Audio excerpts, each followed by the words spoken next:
Nessa aula nós vamos discutir por que certos materiais são isolantes, outros são semicondutores e outros são metais. Então, uma breve motivação é: a gente sabe que materiais respondem diferentemente à ação de campos elétricos aplicados sobre eles. Na verdade, essa distinção é tão fundamental que é nela que se baseia a nossa própria classificação dos materiais entre metais e isolantes. Os metais conduzem bem a eletricidade, os isolantes não. Então aqui está o chumbo, né, como exemplo de metal, o diamante como exemplo de isolante. E o nosso objetivo hoje é tentar entender, com base nas aulas anteriores, por que certos materiais são de um tipo e outros são de outro. Bom, vamos fazer uma breve revisão. A gente viu ao longo do curso que há bandas de energia nos materiais. E isso, na verdade, a gente viu em mais de um contexto, na verdade em contextos até antagônicos. A gente discutiu isso primeiramente lá na aula 8, no método de tight binding, e depois apareceu novamente quando a gente discutiu elétrons de quasis livres. Então, no caso do tight binding, a gente está falando que os elétrons estão bem presos em cada átomo, no entanto, podendo saltar de um átomo para o outro, né? Enquanto que o elétron quase livre, como o próprio nome diz, a gente supõe que o potencial é uma pequena perturbação e que o elétron, essencialmente, ele não está preso em ninguém. E nos dois casos a gente viu a aparição de bandas. Então, no caso do tight binding, a gente viu o surgimento aqui de uma banda com uma certa largura. Essa largura da banda aqui é o menos 4T, que é a diferença entre a energia mais alta e a energia mais baixa da banda. E esse T, lembrando que é o parâmetro de Hoping, né? E a ideia justamente do tight binding é que eu tenho vários valores de energia diferentes para cada K possível do meu sistema. E, na verdade, aqui eu só coloquei um orbital atômico por átomo. Se você coloca dois, aparecem duas bandas e assim por diante, né? Na verdade, tem infinitas bandas eletrônicas. No caso de elétrons quase livres, a gente também viu que o que acontece é que, bom, um elétron totalmente livre, a relação de dispersão seria uma parábola, né? Lá a energia como função de K seria proporcional a K ao quadrado. No entanto, o efeito de um potencial pequeno, periódico, é justamente abrir um gap bem nas bordas das zonas de Brillouin. Foi o que a gente viu na aula passada. Portanto, você vê aqui que realmente aparece a ideia de gaps, ou seja, de bandas, desculpa. Eu tenho aqui que a energia zero é possível, aí até um certo valor máximo de energia eu tenho todos os valores de energia, um contínuo aqui. Aí, de repente, você tem uma região que é proibida de energia. Nenhum estado do seu sistema tem essas energias daqui. Aí volta depois a ter estados permitidos de energia com uma certa largura e uma região proibida. Esses são os gaps de energia. E nota que, como esse potencial é periódico, como a gente discutiu ao longo de várias aulas, isso permite que a gente restrinja a nossa discussão apenas à primeira zona de Brillouin. Em outras palavras, o que acontece é que todo K fora da primeira zona de Brillouin é equivalente a algum K que está na primeira zona de Brillouin, e aí eu posso essencialmente pegar todos os ramos da parábola e deslocar para dentro da primeira zona de Brillouin. E quando você faz isso, você obtém com essa imagem daqui. Então são duas maneiras diferentes de representar a estrutura de bandas. Essa daqui se chama representação de zona estendida, e essa da direita se chama representação de zona reduzida. E aí a ideia é justamente que para o mesmo K eu tenho vários valores possíveis de energia. Essas são as bandas, como a gente discutiu na aula passada. E bom, nessa aula a gente vai ver que a estrutura de bandas é absolutamente fundamental para a gente poder responder o questionamento que a gente fez no slide de motivação dessa aula.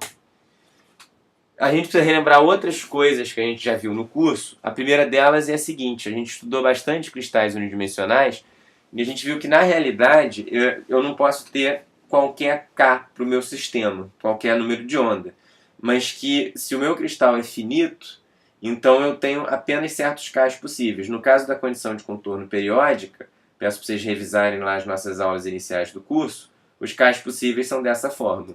Então você vê que dentro da primeira zona de Brillouin eu tenho N Ks possíveis. Então, na realidade, embora o desenho aqui esteja contínuo, eu tenho apenas certos Ks possíveis, que estão representados aqui por essas linhas azuis que eu estou desenhando. E aí, portanto, a energia não é verdadeiramente contínua. Ela só vai poder assumir certos valores possíveis aqui dentro.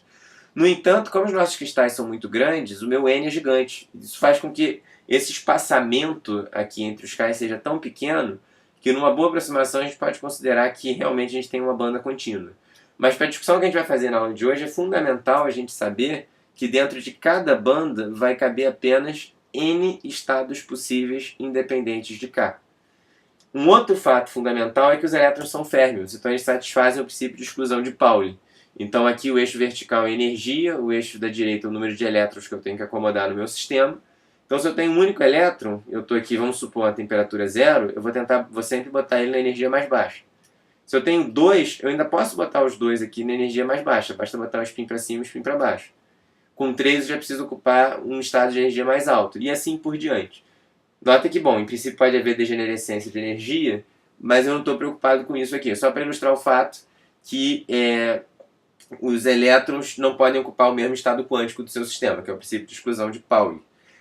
Ora, cada banda a gente acabou de falar que cabe N elétrons. Então que cabe N Ks, desculpa. Mas cada K pode ter 2 elétrons. Pode ser elétron para cima ou para baixo. Portanto, em cada banda tem 2 N elétrons. A gente vai usar esse resultado em praticamente todos os slides da aula de hoje. Ou seja, cada banda vão caber 2 N elétrons.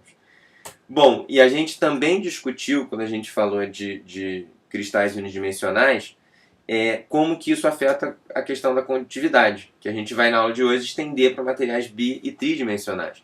Então, nessa breve revisão, vamos voltar a isso. Imagina que eu tenho átomos de valência 1. Então, aqui, novamente, só para chamar a atenção, esse N que aparece aqui é o número de sítios da rede, né? O número de células unitárias da minha rede. A gente vai considerar aqui o caso mais simples, que cada célula unitária tem um átomo só. Então, nesse caso, realmente, se eu digo que o átomo tem valência 1, então cada sítio da rede está contribuindo com um elétron. Cada um está colocando um elétron. Então, se eu tenho N átomos, eu tenho N elétrons, e como dentro de cada banda cabe 2 N elétrons, isso significa que apenas metade da minha banda está preenchida.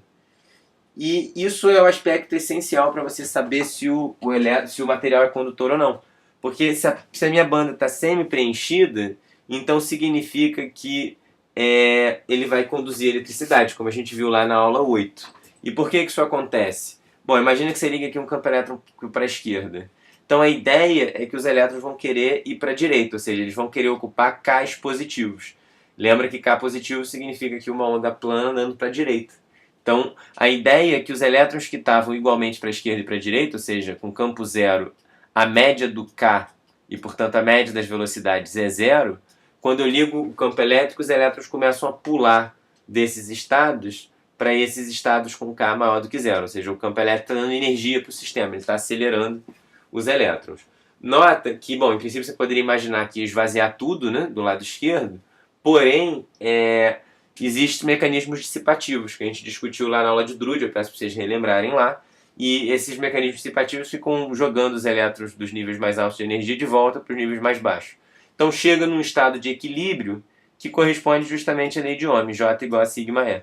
Ou seja, existe esse J, lembra que ele é proporcional à velocidade, né, dos elétrons, a velocidade de deriva, né, que é a velocidade média do seu gás de elétrons, e, portanto, vai ter uma distribuição de equilíbrio que eu vou ter um pouquinho mais de elétron à direita do que à esquerda, e de maneira que a média de K aqui ela vai ser diferente de zero, tá? E isso significa que tem corrente. Agora, por que isso pôde acontecer? Porque o elétron ele pôde sair aqui de onde ele estava, deixar agora uma região pontilhada desocupada, onde era antes ocupado, e passar para estados de energia mais alto. Porque haviam estados de energia mais alto que poderiam ser ocupados. Agora, nota a diferença que vai aparecer quando eu tenho átomos de valência 2. Quando eu tenho átomo de valência 2, você começa a ter que tomar um cuidado muito grande. Não basta você olhar para apenas uma banda. Tá? Na verdade, agora, imagina que você não tem nenhuma superposição de banda. O caso mais simples para pensar. Então, o que acontece? Eu tenho aqui a banda de baixo, ela fica totalmente preenchida, porque essa banda de baixo cabe em 2N elétrons. Se cada átomo bota 2 elétrons no sistema, então eu vou ter 2N elétrons no total. Então eu usei todos os estados possíveis do meu sistema. E aí, o que acontece é o seguinte, se eu tento ligar um campo elétrico, os elétrons que estão aqui com esse K negativo, eles não conseguem ir para nenhum K positivo, porque não tem nenhum K disponível. Nota que, tudo bem, se você ligar um campo elétrico muito, muito forte, alguma hora você vai conseguir fazer esse material conduzir eletricidade. Significa que você rompeu a rigidez elétrica do material. Mas para campos moderados, não vai acontecer nada, não vai ter condução de eletricidade. Então você vê que realmente a estrutura de bandas é fundamental para você entender esse aspecto de condução. Mas, apesar do que eu disse aqui agora, nem todo átomo de valência 2, nem todo material formado por átomos de valência 2 vai ser um material que não conduz a eletricidade. Porque, na verdade, eu posso ter uma situação em que as bandas se superpõem. Então aqui eu tenho novamente duas bandas desenhadas, só que agora essas bandas se superpõem. Então se eu for preenchendo a energia, lembra que você tem que sempre preencher a energia do mais baixo para o mais alto. Então eu começo botando os elétrons nesses estados de energia mais baixo que estão na banda inferior. Conforme você vai preenchendo essa banda inferior, chega uma hora que é mais vantajoso você começar a colocar elétron também na banda superior, porque agora essa banda superpôs. Então quando você vai preenchendo, preenchendo, preenchendo, essas duas bandas juntas, elas têm 4N possibilidades para abrigar os elétrons. Se você só tem um material divalente, você só tem 2N elétrons para ocupar. Então você pode ocupar os elétrons de maneira que você não preencheu completamente nenhuma das duas bandas. E aí, o que acontece? Se você ligar um campo elétrico, você conduz. Então materiais divalentes eles podem conduzir. E a gente sabe disso. São os metais da família 2A, como o cálcio, como o berílio, são materiais que são metálicos. Então, isso chama a atenção para uma coisa importantíssima. Se você quer entender a estrutura, se você quer entender se o material é condutor ou não, você tem que saber a estrutura de bandas completa, em princípio, do seu material. E por isso que é um assunto muito complicado, que a gente vai fazer uma discussão introdutória. Nota então que na direita aqui eu tenho um metal, mas eu não escrevi o que eu tenho na esquerda, porque isso na realidade depende de qual é esse gap de energia, que eu estou chamando aqui de delta. Se esse gap não for muito grande, tipicamente da ordem de 4 electronvolts, o que acontece é que o meu material ele vai ser chamado de semicondutor. Porque se esse gap não é tão grande assim, então excitações térmicas são possíveis de pegar um elétron que está aqui no estado, na banda inferior e levar ela para uma banda de condução. E aí esse material pode conduzir. Então eles conduzem mal, mas eles podem conduzir por causa de excitações térmicas. Lembra que a temperatura ambiente, para quando você está medindo temperatura em eletronvolts, ela é da ordem de centenas de milieletronvolts, então ainda assim é menor do que eletronvolt, mas você já começa a ter alguns elétrons que conseguem para a banda de condução. Por outro lado, se você tem um gap muito, muito grande, aí sim a gente tem o que a gente vai chamar de isolante. Porque aí realmente você não tem... A probabilidade de você estar termicamente é totalmente desprezível. Bom, tudo que a gente botou aqui de exemplo foi com relação ao método Teichbein, mas como eu disse anteriormente, a gente chega em resultados parecidos discutindo a aproximação de elétrons quase livres. Então, se você pega novamente átomos de valência 1, se você olhar lá a estrutura de bandas que a gente discutiu na aula passada, mesma coisa. Átomos de valência 1 eu vou preencher apenas metade da minha primeira banda. O meu material vai ser condutor. Tá? A pergunta agora é a seguinte: como que essa discussão fica em 2D? Então eu vou pausar o vídeo aqui após essa revisão e na segunda parte desse vídeo a gente vai atacar o tema principal da aula de hoje.